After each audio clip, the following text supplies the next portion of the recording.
আমেরিকাতে আসার পরে আরেকটা জিনিস দেখলে আমার খুবই অবাক লাগতো, সেটা হইতেছে কারো কারো বাসায় গেলে এই যে এই ধরনের পোকা প্রচুর পরিমাণে, এই যে গুড়ি গুড়ি এই পোকা দেখতে পাইতাম।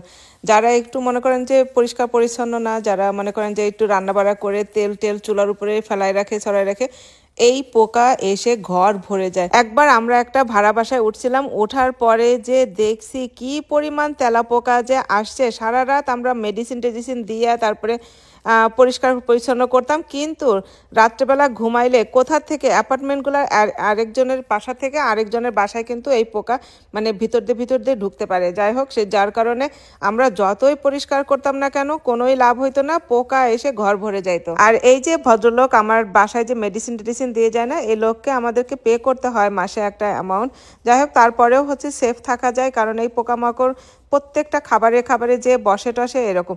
আর ওই যে পিছনে যে একটা মেশিন লাগানো রয়েছে, ওই মেশিনের ভিতরে যে মেডিসিন লাগাই দিল লোকটা, ওই মেশিনের চাবিটা কিন্তু এই লোকের কাছেই থাকে। আমরা ইচ্ছা করলেও কিন্তু ওই মেশিনটা খুলতেও পারি না, ওর ভিতরে কোনো মেডিসিনও দিতে পারবো না। এই সিস্টেমটা ওরা এইভাবেই করে রাখছে। যখন এই বাড়িগুলো বানাইতেছিল তখন নাকি বিল্ডারদের সাথে ওরা ওইভাবেই কন্ট্যাক্ট করে নিছে যে এইভাবে সিস্টেম করে ওরা মেডিসিন দিবে, যার কারণে আমরা চাইলেও অন্য কোনো লোক হায়ার করতে পারবো না, মানে বাড়ির চারপাশে মেডিসিন দেওয়ার জন্য ইনাদের সাথেই কন্ট্যাক্ট করতে হবে। অনেকে আপনারা বলেন না যে রূপা আপু আপনাদের এখানে এত সাপ টাপ কিভাবে থাকেন, এই যে কিভাবে থাকি, এই যে ইনাদের সাহায্য নিয়ে তারপরে থাকি।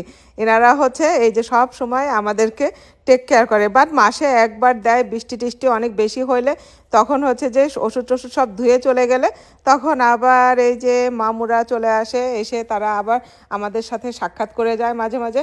ইটস ওকে, বাট তারা আমাদের কোনো ক্ষতি করে না। সাপ তো সাপের মতো থাকে, আমরা আমাদের মতো থাকি। সবারই তো এই পৃথিবীতে সমান অধিকার, তাই না? আর এই যে দেখেন, এই যে ভীমরুলের বাসা বানাইছে, যে এই ভীমরুলের বাসা বানানোর জন্য ওরা এই বাসাগুলা ভেঙে টেঙে মেডিসিন দিয়ে যায়, যেন আর এরা বাড়ির চারপাশে ঘুরঘুর ভুম ভুম না করতে পারে। আর এই যে একটা মানে টাঙায় দিয়ে যায়, নোটিশ লাগাই দিয়ে যায় যে তোমাদের বাচ্চা কাচ্চা থাকলে এই ঘাস টাসের ভিতরে খেলতে টেলতে দিও না, তারপরে গ্যারেজে যতক্ষণ না মেডিসিন না শুকাবে ততক্ষণ খেলতে টেলতে দিও না।